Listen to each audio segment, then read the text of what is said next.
Maganda at maluwalhating araw po sa inyong lahat ngayong Miyerkules, ika-10 ng buwan ng Pebrero, taong 2021. At gaya po ng ating paalala sa inyong lahat at ni Presidente Rodrigo Roa Duterte, tayo po ay magsuot palagian ng ating mga face mask and face shield. Maniwala kayo. Yun ang ating talagang pananggalang initially dito sa coronavirus.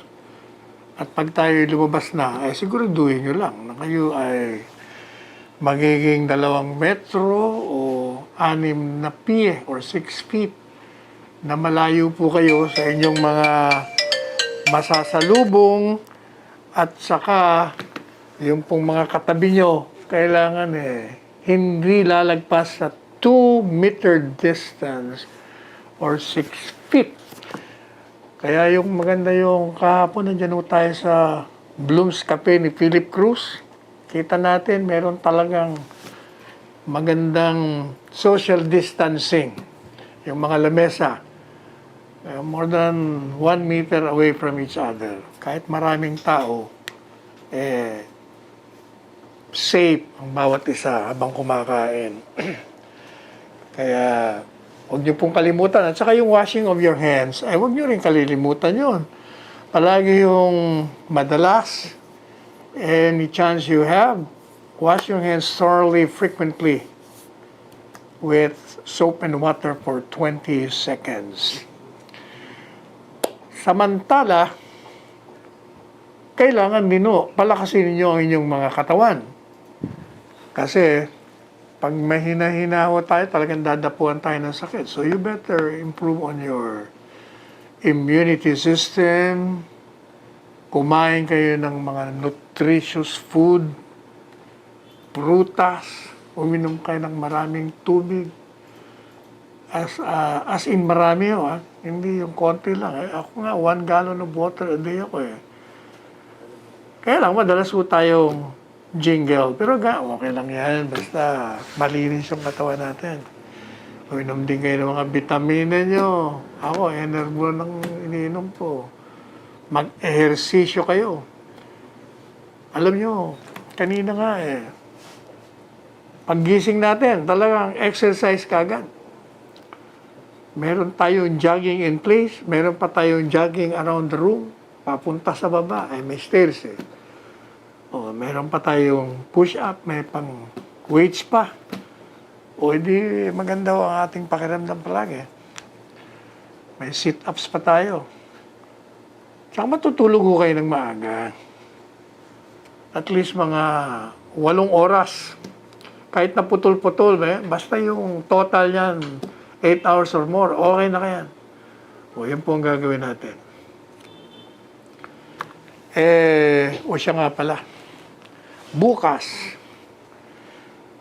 tayo'y lilipad yan sa Lawag.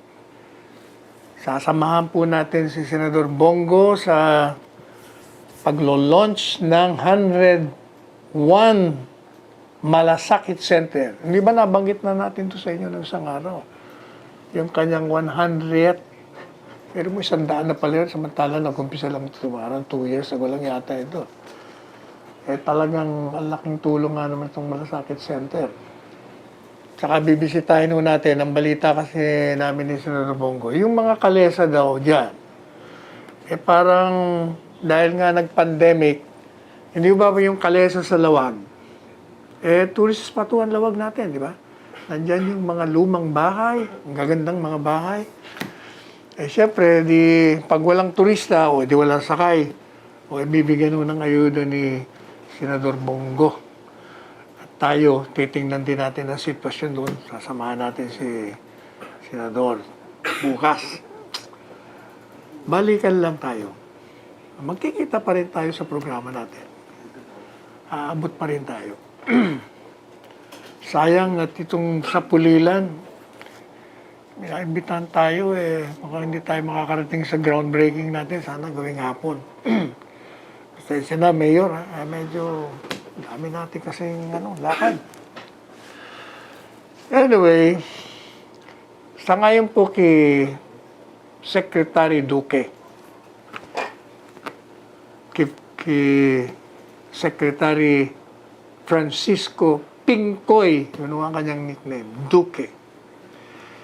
Alam nyo ba, despite the criticism, kahit ano pang sabihin ng mga sa opposition dyan, diba? Marami kayo maririnig dyan na bigo daw yung ating responses. Aba, sabi ni Secretary Francisco Duque III, yung ating pagtugon sa pandemic, improving.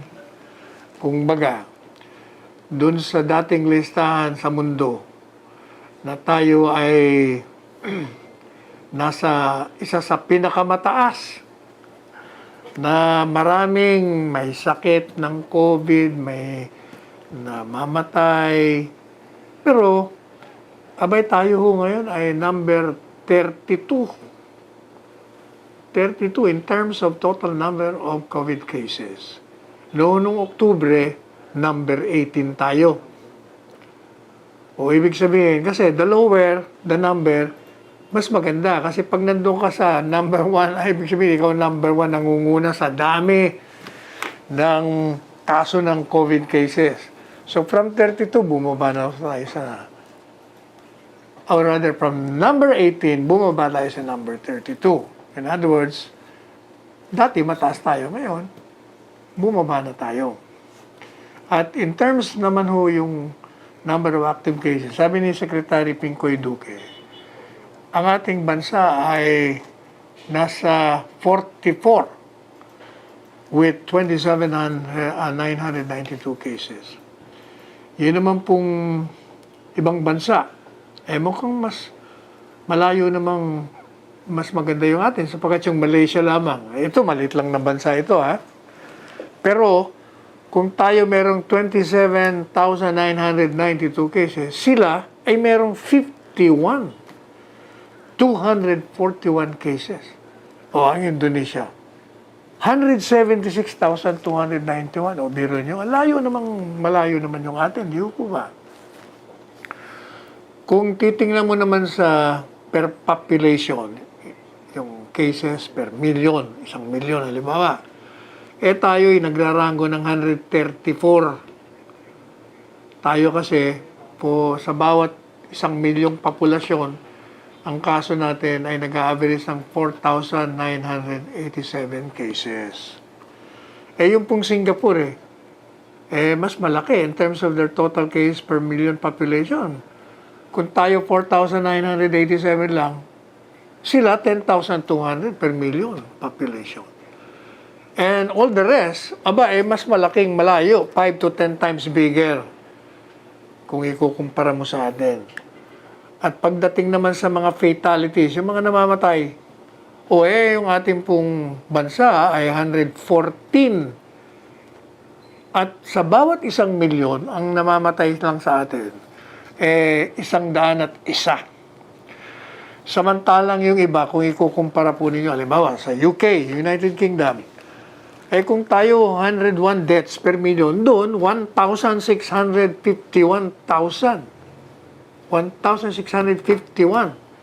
ang namamatay sa kanila.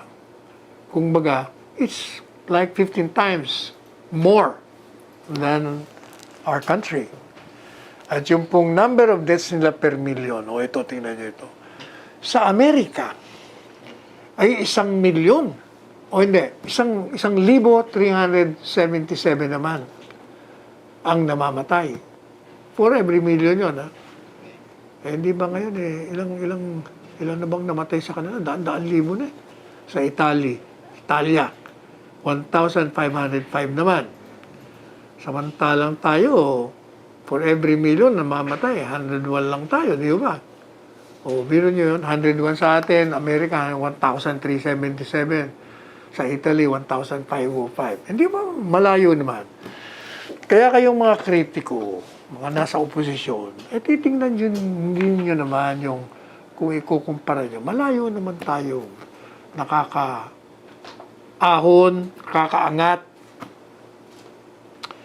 At sa ngayon po sa Department of Health.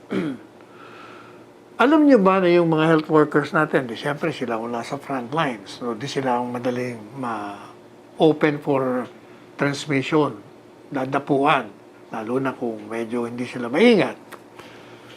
14,535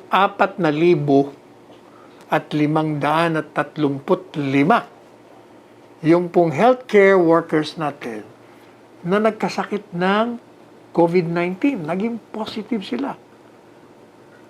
At sa bilang ng 14,271, ito po ay 98.2% ito naka-recover. O, biro nyo yun. 82 lamang ang namatay. So, ibig sabihin, tingnan nyo 14,535 ang positive. Pero, ang gumaling naman ay 14,271. O, hindi ba? O, ilan lang. So, madali sabi, parang 7.8% lamang ang namatay. Kaya nga, 82 lamang.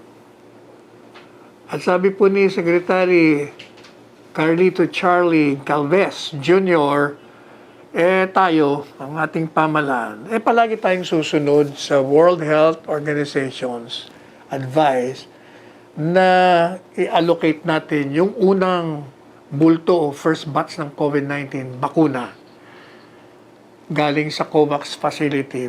Tinuunahin natin yung healthcare workers. At tayo nga we're set to receive the first wave of Pfizer, BioNTech, and COVID-19 vaccines starting ngayong gitna ng Pebrero. O siguro, the day after the Valentine siguro yan. At sabi rin ni Secretary Martin Andanar, ina-anunsyo niya, and most likely galing ito kay Secretary Galvez at Secretary Duque, na yung pong 56,000 medical frontliners and hospital staff dun sa mga COVID-19 referral hospitals, sila ang mauunang nakalinya para mabigyan ng bakuna. At ito pong Pfizer ang ituturok sa kanila, 117,000 doses. At ito nga po yung isusupply ng COVAX facility at darating ngayong buwan. At ang pamahalaan talagang ipaprioritize po natin, gaya ni Presidente Duterte, sabi niya, yung health workers, senior citizens, pagkatapos yung uniformadong personnel natin sa mga bakuna, yung mga law enforcement agencies natin. At dinagdag pa ni Secretary Martin Andanar na pumirma na tayo ng mga term sheets sa 5 kumpanya which will assure delivery ng 108 milyong doses ngayong taon. O, babalikan po natin kaya at magpapahinga muna tayo ng sandaling break lang naman.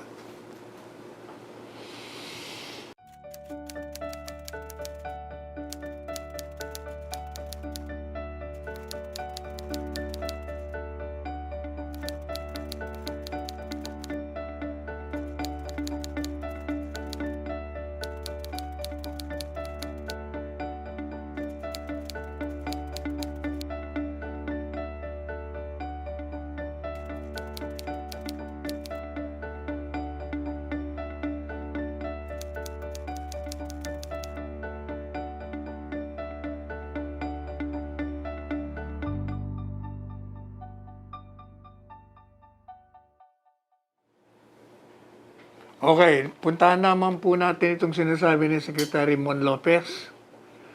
Dahil yung, di ba, may rollout na tayo. Inaasahan po natin na itong pagdating ng mga bakuna natin, meron itong positibong impact na tinatawag sa ating pangkalakalan o ating ekonomiya. Maliban pa sa bibigyan ng protection, syempre, yung mga kalusugan ng ating mga kababayan. At sabi po ni Secretary Lopez, pag ang mga consumers natin, siyempre, pag nabakunahan ka, medyo kumpensado ka na. May tiwala ka ng lumabas dahil, siyempre, nabakunahan ka na eh. Pero teka muna, nabakunahan kayo, pero tuloy pa rin yung pagsusot ng inyong mga mask, face shield, same minimum health protocols kailangan ma-observe. At pag nakalabas na siyempre, yung business confidence, natural, tataas din. Sapagkat yung pong mga economic teams natin, tina-target nila na magkakaroon tayo ng mga pagre-relax ng restrictions. Kung baga, babawasan natin yung ating mga requirements. At pag, halimbawa, yung quarantine status natin, sa halip na napakahigpit, luluwagan natin. Para makaumpisa na namang lumabas yung mga nananatili sa bahay. At sinasabi nga ni Secretary Sani Dominguez, pinapurihan niya yung Bureau of Customs. Alam niyo ba kung bakit? Sabi ni Secretary Sani Dominguez, the BOC, sa ilalim ni Commissioner Ray Leonardo Guerrero, is performing exceedingly well nitong nakaraang taon. Ibig sabihin, maraming magandang koleksyon, marami siyang na-stop na mga kalokohan.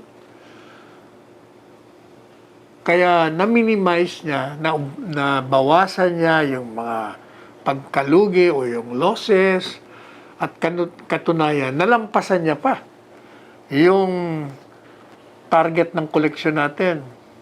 Paano niya ginawa? Di sabi ni Secretary Dominguez, minodernize ni Commissioner Guerrero para makuha niya yung episyenteng pamamahala dyan sa customs.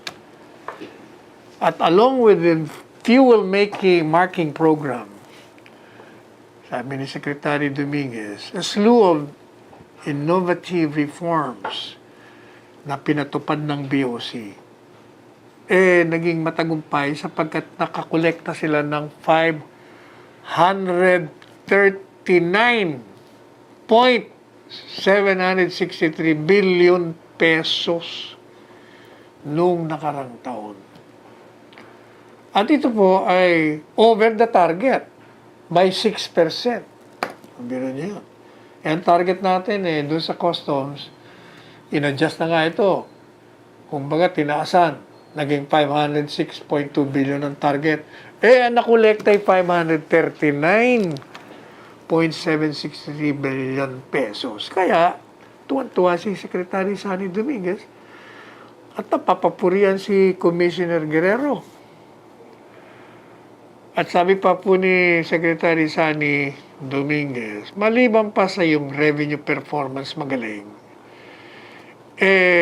ito pong Bureau of Customs, meron ding mahalagang kontribusyon sa laban dito sa pandemya. Why? Sapagkat, hindi po ba may mga dumarating sa ating mga PPEs, mga medisina, mga ito nga, darating ngayon ng mga bakuna, patuloy unhampered yung delivery ng mga medical supplies dun sa ating mga health workers. At sabi pa ni Secretary Dominguez, alam nyo, itong BOC, kasama natin to sa pakikipagbaka laban sa smuggling. At katunayan, dahil nga sa mga programa nito sa Bureau of Customs, may mga nakumpiska ito. Alam niyo ba yung mga smuggled goods, yung mga hot goods na tinatawag? Kung magkanong halaga ang nakumpiska, 10.62 billion pesos worth. At ito, ang kalahati nito, maniniwala ba kayo? Mga smuggled cigarette at tobacco products, talagang walang tigil ito. Matagal na itong kampanya rito. Maraming nahuhuli, pero sige pa rin Hanga din naman ako. Magaling talaga itong mga smuggler na ito. Ang problema ko kasi talaga, sa totoo lang, nakapalibot to, ilan bang islands natin? Sus Maria Jose, libo eh. Ang dami eh. Pag maraming islands, ibig sabihin maraming ingress, maraming egress. Ibig sabihin maraming entry, maraming ring exit points. Paano mo naman babantayan yan? Saka kaya marami nakakapasok eh. Hindi po ba? Pero kahit na nga ganyan, itong Bureau of Customs, yung ating military, yung mga pulis, ginagawa ko ang lahat upang masawata, mapigilan, mabawasan yung mga pumapasok na smuggled goods sa ating bansa. Kasi itong mga smuggled goods, unang-una, hindi nagbabayad ng buwis. Pangalawa, nakikipagkompetensya pa ito sa mga genuine na produkto kasi marami dyan, mga fake. At kung hindi naman fake, syempre mas mura dahil di sila nagbayad ng mga taripa, mga buwis, bebenta nila ng mura o kawawa naman yung mga legitimate na nagbabayad ng buwis. Hindi po ba? Naku, meron akong magandang ibabahagi sa inyo. Baka hindi niya pa naririnig. Yung, alam niyo ba na nagkaroon na naman ng hearing dyan sa anti-terrorism petition? Hindi po ba? Marami, ilan ba yung mga 36 yatang petitioner ang umakyat. Kini-question ho nila yung anti-terrorism bill na naging batas pinirma ni Presidente. Ang common complaint nila, sabi niya, unang-una, yung batas na yan, napakalawak. Pangalawa, sabi niya, binibigyan pa ng kapangyarihan yung council na mag-issue ng warrant. Yun ang mga claim. Pero, ilang beses na natin itong sinira yung mga argumento nila. At during the hearing, sa interpellation, yung palitan ho ba? Kasi sa Korte Suprema, yung mga petitioners, may mga abogado. Tapos yung 15 justices doon. Haharap kayo doon. Pagtatanungin kayo, magbibigay sila ng mga komentaryo. Alam nyo, maganda yung mga pahayag ni Justice Marvick Leonen. Ito si Justice Marvick Leonen, di ba? Ito, nagiging controversial ito kasi merong mga gustong paalisin sa trabaho. Kaysa raw hindi nag-file ng SALN, kaysa daw tamad, kung ano-ano pang mga ano.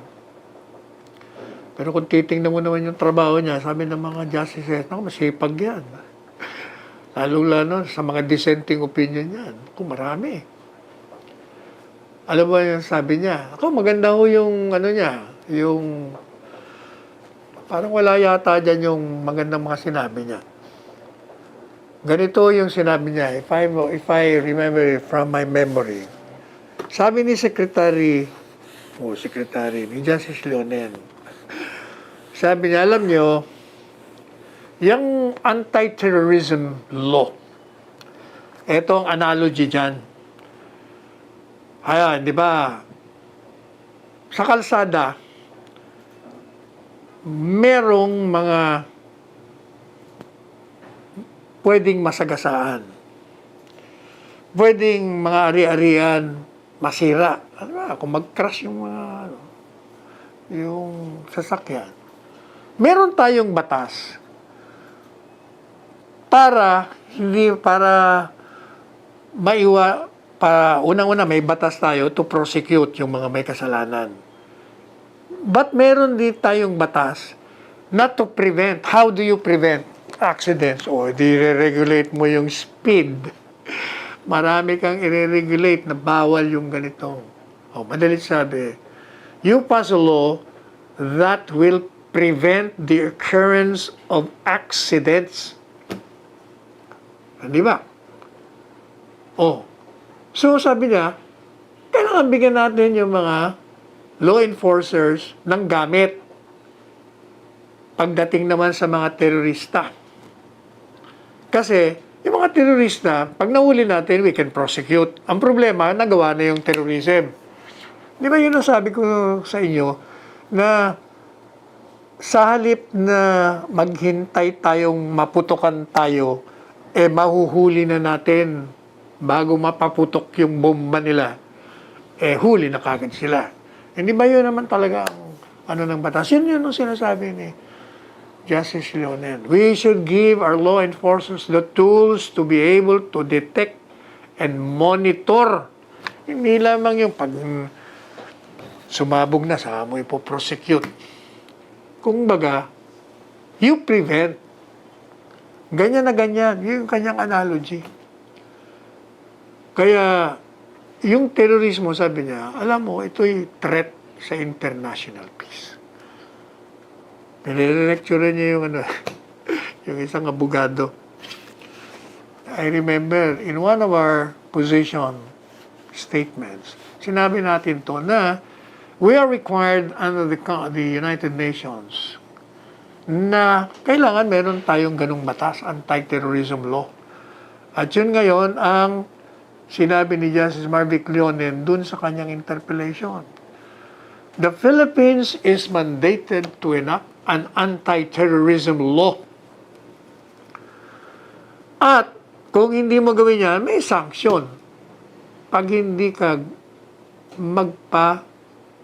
labas ng isang batas na ganun. Hindi lamang yan. Pag hindi tayo nagpalabas ng anti-terrorism law, ang ibig sabihin, hindi tayo mahigpit. Hindi bukas na bukas tayo sa pagpasok nito mga terorista. Kasi safe sila rito maging safe haven. Yun sabi ni Justice Leonen dito sa mga transnational terrorists. Hindi ba nga ba? I remember yung sinasabi nga ni General Bato.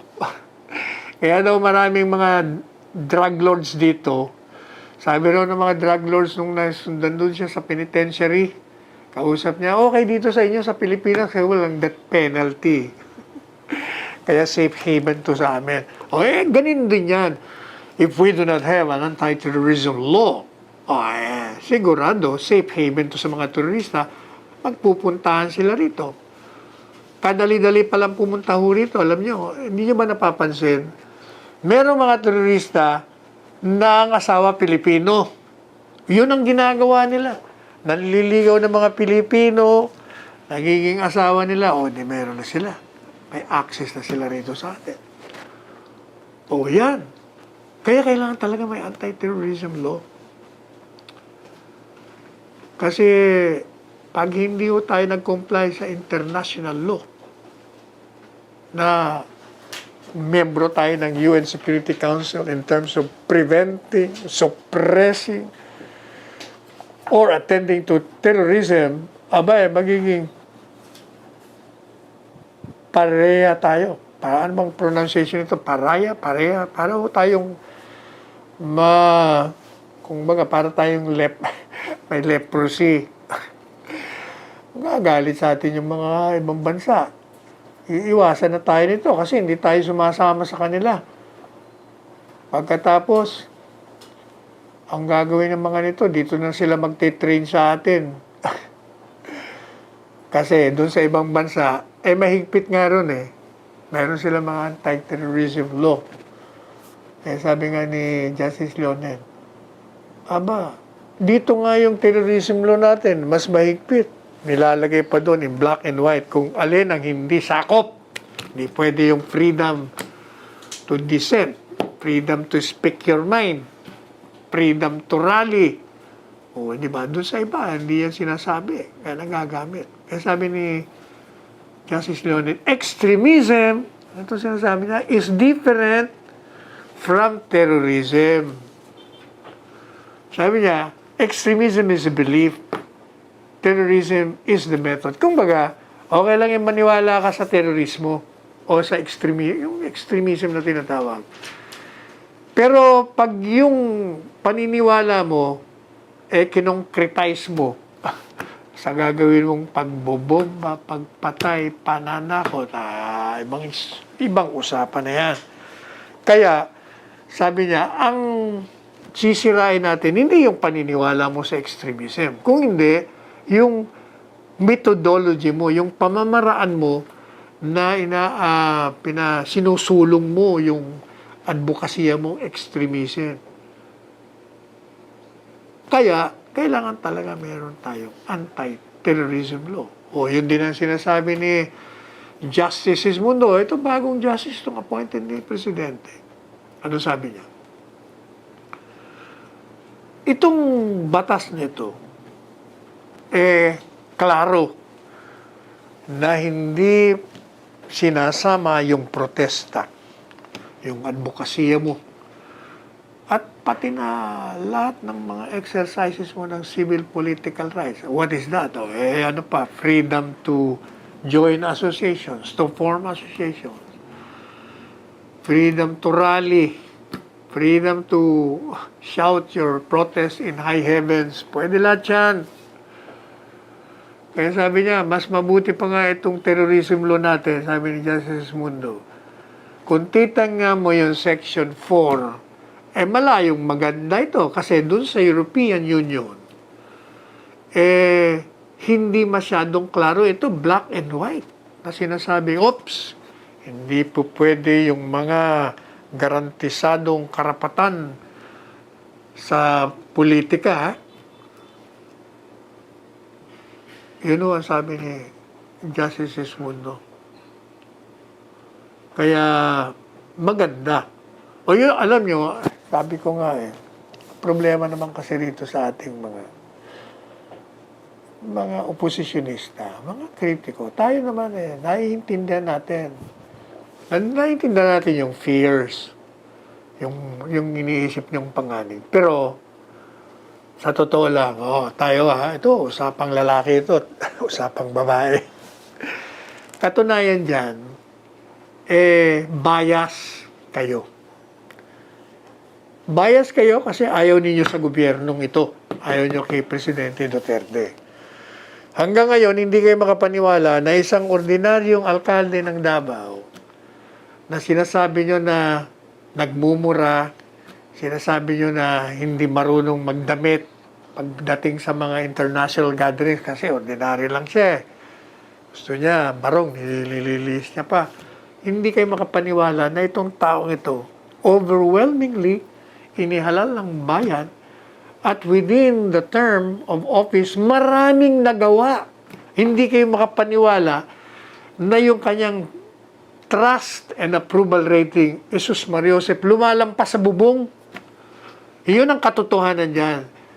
You dislike this president, that's why yung bias nyo sa kanya, ayun, nalaso na kayo, hindi nyo na lang iniisip, nawala na rin. You're kung baga, nai-impluensya kayo ng ayaw nyo sa presidenteng ito. So, lahat ng pwedeng ginawa niya o nilunsad niya na makakabuti sa mga kababayan natin, hindi kayo naniniwala. You've been poisoned by your own dislike of this man. Yan ang katotohanan dyan. You have to go beyond your biases. Yan ang problema sa mga matatalino Maraming magagaling. Katunayan, yung mga kolumnista na mga kritik, magagaling ho yan. Kung babasahin nyo. Ang problema lang, ayaw nila kay Presidente. Iyon ang problema. They cannot accept him. And as such, anything that he does is wrong, is bad. Kaya bumabanat sila. Iyan ho ang katotohanan. Tanggapin nyo na yan. Kaya, ayan. Meanwhile, merong babala si hindi naman actually babala, nakikiusap si Chief Justice Diosdado Peralta. Sabi niya, pakiusap niya lang sa mga abogado, pwede bang iwasan nyo yung mga komentaryo nyo, pinagdidiskusyon nyo yung kaso in public dyan sa mga television station. Hindi po pwede yan. Sabi niya, meron na nga tayo. Dito na nga kayo, mag-argue na kayo rito. Dinadala niyo pa sa labas. Sabi niya, huwag niyo akong pilitin o ang korte kasi sabi niya, we might use our coercive power to discipline. O tayo naman, hindi tayo itong ginagawa natin, we're not discussing the merits of the case. Inuulit lang natin yung sinabi ni Justice Lonin at ni Justice Hismundo. Kumbaga, galing yun dun. We're just sharing it to you, just in case hindi nyo alam. Kaya sabi niya, we would like, sabi ni Chief Justice Dando Peralta, to ask the lawyers to please refrain from being interviewed while this case are pending resolution. You know the effect when one goes to the media and discuss his position, it might affect the outcome of these cases. So please refrain. We don't like to use our coercive power in disciplining lawyers. Sabi niya, hindi niya na mabanggitin yung mga pangalan, mga abogado. Alam na natin to. Sino pa? Yung mga the usual suspects. Pero actually, ako, I'm not concerned or even afraid na yung mga interviews nila will influence the justices. Hindi ho yun eh. Kasi yung mga justices, trained in law yan. So kahit na anong mga buladas mo dyan, hindi sila maapektuhan sa kanilang pagdesisyon. Ako, ang apprehension ko po dyan, yung pangamba ko, yung mga nakikinig dun sa mga buladas nila, baka ma-impluensya. Madalit sabi, kung ang desisyon ng Korte Suprema sinustain ng constitutionality dahil sa mga pagbibigay nila ng mga pahayag na kontra rito, at kung mga yung embers, nilagyan nila ng gasolina, nag-aapoy, yung mga nakikinig, sabihin nila, naku, mali ang desisyon ng Korte Suprema dito. Hindi nila matatanggap, magre-react sila ngayon. So you're fomenting dissent na hindi naman base sa wastong pangangatwiran. Yun ho ang ating Kaya nga ho ba, hindi ba, ginawa ho natin any opportunity we have pag nadidiscuss yung anti-terrorism law, nung dinidiscuss pa lang, bago maging batas. Hindi ba, inisa-isa natin yun? Provision for provision, yung mga sinasabi nila na ito, inibigyan mo ng kapangyarihan, na mag-issue ng warrant, hindi naman totoo yun. Binigyan mo ng kapangyarihan yung mga law enforcement na mag-monitor para bago pa paputukin yung bomba nila, huli na sila. Yun lang yun. Ganun lang kasimple yun. At hindi ko totoo na gagamitin yung anti-terrorism law doon sa mga dissenters. Nakita niyo naman, tuloy mo naman ang dissent. Wala namang naidemanda, di ba? O yun naman sa mga ETA, iba namang kaso yun. O di hahayaan natin. Sila ang idinidemanda under the anti-terrorism law. O di, tingnan natin kung totoo. Kung may ebidensya, yung mga law enforcement, di labas nila, bahala na ang hukuman doon. Anyway, yung pong dalawang petition itong dalawang ETAs, gusto ko kasi nilang sumali dun sa petisyon. Hindi ko pumayag ang Korte Suprema. Unanimously, pati yung mga dissenter dun, 15 sila. Unanimously denied the petition nitong dalawang ETAng si Jasper Gurong at si Junior Ramos. Kasi sila ang dalawang mamamayan na nakademanda ngayon under this anti-terrorism law.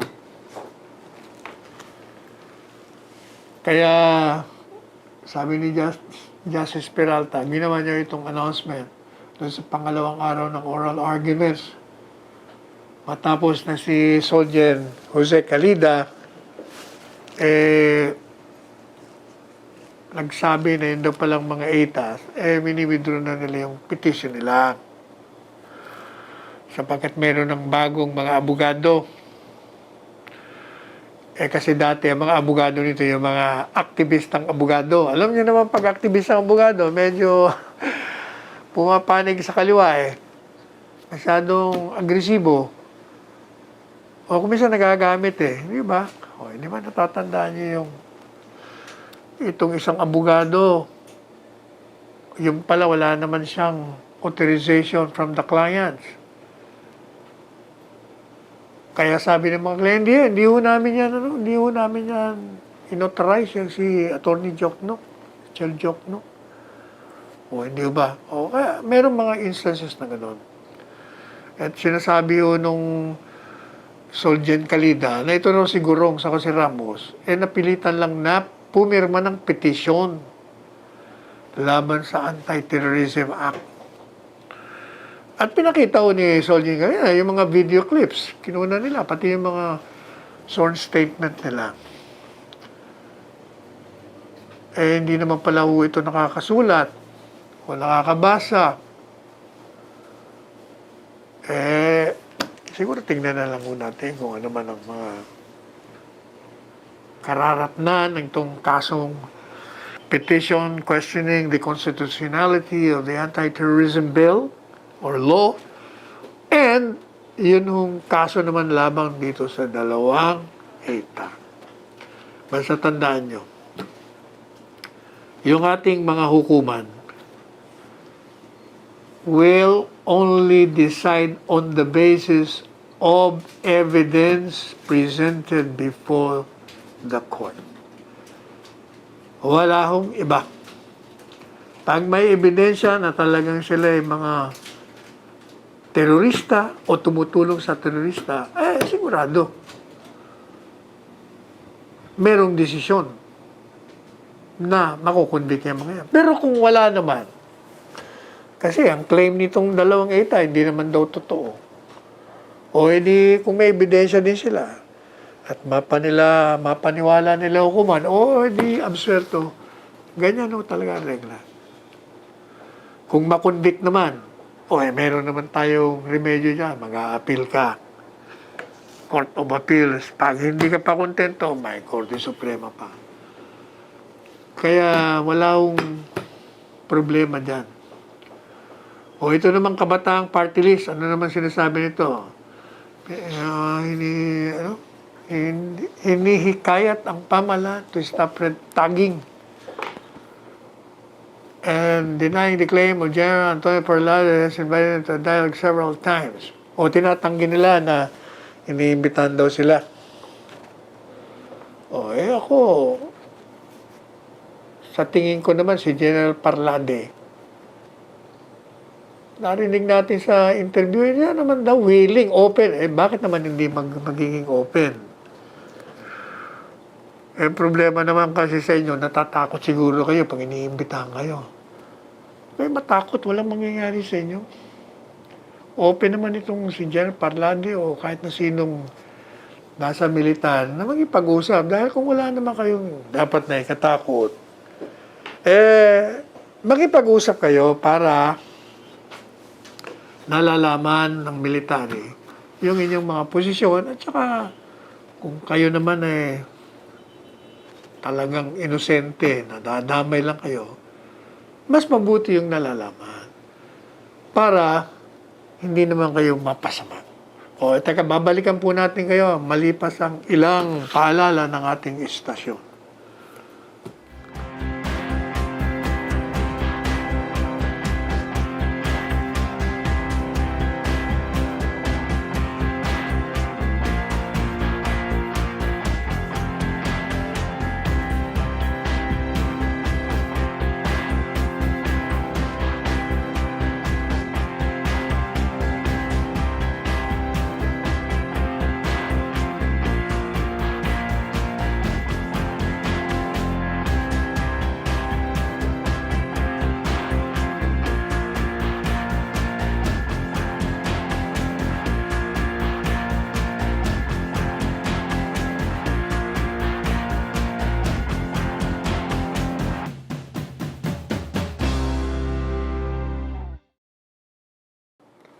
Alright, ito naman pong, ito'y binanggit na natin sa inyo na nakiusap si Presidente na nanawagan siya doon sa mga CPP, Communist Party of the Philippines. So, huwag nyo namang i-hamper o huwag nyong pigilan yung mga pagdating ng mga bakuna. Ito namang CPP, mukha namang nakinig at sabi nila na hindi nila talaga pipigilan yung pagdating ng mga bakuna sa mga pupuntahan ng mga tao magdadala ng mga bakuna.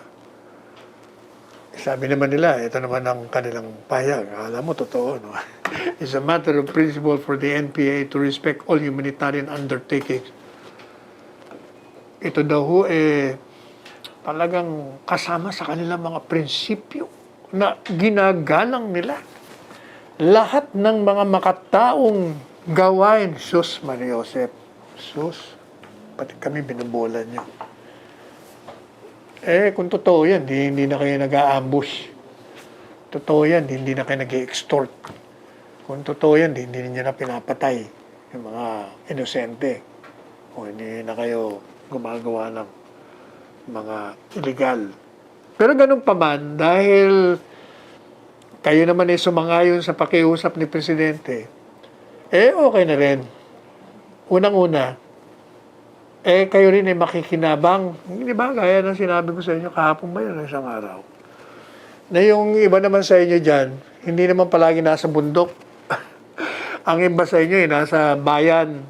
Kasi hindi naman alam kung kayo NPO hindi. Kasama rin, baka kasama rin kayo sa listahan ng mga mababakunahan. Hindi po ba? Okay, tama yan.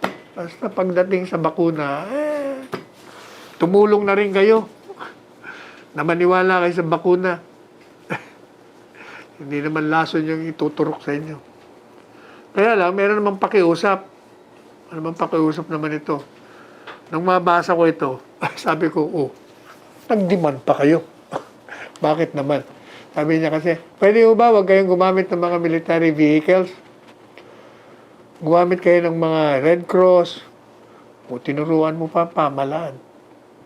Kahit na ano pang sasakyan yan, kay military o hindi, kailangan nga natin ng mga military vehicles.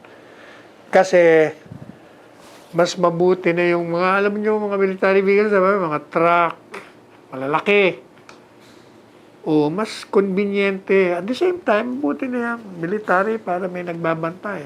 Mamaya, Red Cross yan, mamaya inambush niya pa o pinigilan niya pa, alam mo. Kaya, ang military nag-offer na nga na, kaming bahala dyan. Kami tutulong dyan. Sabi ni AFP Chief of Staff, Lieutenant General Cerelihito Sobejana. Kaibigan ito ni Nina Kiambao ng bayambang asawa ni Mayor Cesar Kiambao. Na considering daw yung strategically deployment,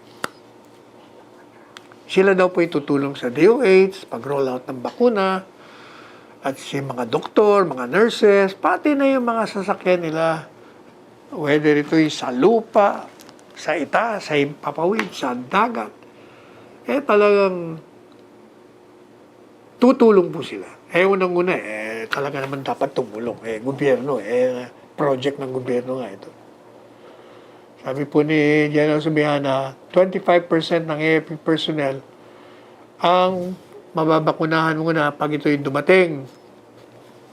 Ito ho yung mga medical frontliners, mga senior citizens, at persons with comorbidities. Pero nagtanong sa atin, sabi niya, yung kayong mga government officials, mauuna ba sila? Kasama ba sila kung senior citizen sila? Kung senior citizen sila, di kasama sila dun sa priority. Pero dahil government official sila, kung hindi naman kailangan na mauna sila para lang magtiwala yung mga makakakita, papaunahin na siyempre yung hindi government official. Unahin mo na yung mga senior citizen. Saka na yung senior citizen na opisyal ng gobyerno. Palaging magpaparaya ka, hindi pa pwedeng mauuna tayo. Mauuna lang tayo kung the situation requires, kung halimbawa, kahit na anong kampanya natin, mananatili yung kalahati ng populasyon natin ayaw magpabakuna, Dahil nga natatakot at baka yung bakuna sa halip na makatulong hindi. O yun, ay mangunguna tayo, hayagan. We will be at the front lines. Magpabakuna tayo kung yun lang kinakailangan maniwala sila. Tingnan nyo kami, nagpapabakuna, wala nang mangyari sa atin. Yan po ang gagawin natin. Pati nga po yung mga pulis sa PNP, sabi ni General Debol, kami sa PNP, ready kami. Meron din kaming Medical Reserve Force na i-deploy sa iba't ibang mga lugar. Sabi ni Usana, sino ba si Usana? Parang Usana in the highest. Ito po yung spokesman ng ano bang rango ni Usana? Walang nakalagay sa dyaryo kasi. Coronel ito o general dito. General Usana. Sabi niya, alam naman daw nila na yung mga health professionals maaaring magkulang. So, yung PNP may reserve force sila ng mga medical practitioners. Yun. Sasama raw daw nila yun. Para makatulong. Malaki yung tulong mo doon. Dahil kung meron kang background sa medicine, pwede ka magturok. O pwede kang kasama ka doon sa mga team. Di ba? Sinabi ko sa inyo na merong mga teams composed of medical doctors, nurses, di ba? Yung iba magtuturok, yung iba magmamonitor, yung iba magdodocument. Yun ang gagawin ho natin. Ito nga palang si Secretary Wendell Abisado, medyo lumis tayo ng konti sa usapan natin. Alam nyo, dati ho itong konsehal ng ng Davao. Kasama ho yan si konsehal Danny Dayang Hirang. Kung matatandaan nyo kasi, yung Davao noon, hindi po ba yun ang hotbed ng discontent at maraming mga rebelde doon. Maraming mga NPA. Alam niyo ba, dahil sa kanilang mga programa, marami ho ang bumalik sa lipunan. Kaya sinasabi ni Secretary Wendell Abisado, alam niyo, yung para epektibo yung paglaban nyo sa mga communist groups, kailangan palakasin natin yung mga LGUs natin, lalo na yung mga barangay. At ito ay magagawa natin sa pamamagitan ng pagpapatupad ng mga programa, o halimbawa, yung mga infrastructure, para mag-improve yung lives ng mga miyembro ng community. Bakit kanyo? Kung wala ka namang kalsada, mahihirapan yung mga naroon na lumabas ng kanilang mga kabahayan. Kung meron silang mga livelihood program o livelihood projects, halimbawa, doon sa lugar nila, tatanim sila ng mga gulay, nag-aani ng kung ano-ano, palay, whatever, tapos dadalhin mo doon sa bayan, tapos yung lugar nila, walang madaanan, putik, lubak-lubak, mahirapan. Kaya, di siyempre, pag ikaw nandun, visit ka. Sabi mo, itong gobyernong ito. O pag darating na ngayon ng NPA, bubulayin ka na, dito ka sa amin, sumama ka na sa amin, alam mo yung gobyernong yan. Hindi tayo makikinabang yan. Kailangan, pabagsakin natin yan, magkaisa tayo. Ayan ang mga bola. Kaya sabi niya, ni Secretary Wendell, ganitong gawin natin. Totoo naman yung sinasabi niya. Kasi alam niyo, kaya naman may diskontento. Pag yung mga pangangailangan ng sinasakupan ninyo ay hindi nyo matutugunan. Basic ho yun. Kaya itong si Konsehal Dayang Hirang, nakutuwan-tuwa siya kay Davao City Mayor Sara. Kasi naglunsad siya ng Peace 911. Ito ay isang peace building and development initiative ng local government of Davao. At itong programa pong ito, nilalayo nito na dalhin ang serbisyo ng gobyerno doon sa pinakamahirap, doon sa grassroots levels ng apektadong mga komunidad para ma-feel naman nila yung presensya at ma-realize nila yung partners in peace building. Yung nag-take over si Mayor Sara, sabi ni Konsehal gumawa siya ng innovation. Ng isang sistema kung saan andun lahat ang sambungan ng mga tao sa barangay. Yun na nga yung Peace 911. Isang plataforma kung saan lahat pwedeng pumunta ron at magsumbong o humingi ng ayuda o tulong na hindi dominated ng militar. Kaya ito, gradually daw, nagkaroon ito ng prutas, ng bunga, kumbaga. Nakakuha yung kumpiyansa ng tao, and dahil dyan, at dahil naman sa programang agresibo ng sandatang lakas, marami ngayon na nag-surrender. Kaya, sabi nitong si Konsyal, gagaya ng kanyang amang si Presidente Rodrigo Roa Duterte, si Mayor Sara Duterte naman, regular na nag-a-update sa kanyang mga constituents dahil meron din siyang radyo at isang television program para nalalaman nila kung anong nangyayari. Gaya rin ang ginagawa ni Presidente. Every week, pinaparating niya yung mga nasa saloobin niya at kung anong ginagawa ng pamahalaan. Mukhang inabot na naman tayo ng oras. Talagang maiksi ang oras natin. So, pansamantal po, magpapaalam ang inyong lingkod, Salvador Panelo, hanggang bukas na muli. 2:00 hanggang 3:00 ng hapon at makikiusap po sa inyo na huwag niyo kalilimutan, please lang, na magsuot po kayo ng face mask, face shield, and then observe the 2-meter or 6-feet distance, and wash your hands frequently with soap and water, thoroughly. At syempre, yung palagi nating paalala sa inyo, palakasin niyo mga sarili niyo. Iba na talaga yung malusog ang katawan. Huwag ko kayo masyadong magkakakain ng mga junk foods. Paminsan-minsan na lang yun. Kumain ko kayo ng mga masusustansya. Subukan niyo yung mga gulay. Okay naman yung karne, paminsan-minsan. Although ngayon may problema yata yung karne saka chicken. Kasi nagkaroon ng price ceiling. Nako, hindi nagbebenta yung mga loko. Kayo talaga, Anyway, kayo mag-ehersisyo, kayo matulog ng sa tamang oras, sa tamang bilang, uminom ng maraming tubig, vitamina kayo. Kahit anong vitamina, energy mo, okay na sa akin. And of course, when you sleep and wake up in the morning, ito naman ang personal nating pakiusap. Tayo po ay manalangin. Magpasalamat po tayo sa dakilang lumikha, sino man at ano man ang kanyang pagkatao sa inyong pagkakilala. Pasalamat po tayo sa buhay na ibinigay sa atin at sa dinudugtong sa atin araw-araw. At sa mga biyayang binibigay po sa atin.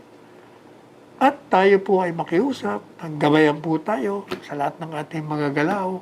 Bigyan tayo ng tamang kaisipan upang pagtaak natin sa daan ng mga tinik, tayo ay mag-survive, makarating tayo sa daan ng mga rosas tungo sa kaluwalhatian. Let us tread the path of roses. Let us go beyond the path of thorns. Magmahalan tayo, and I love you all.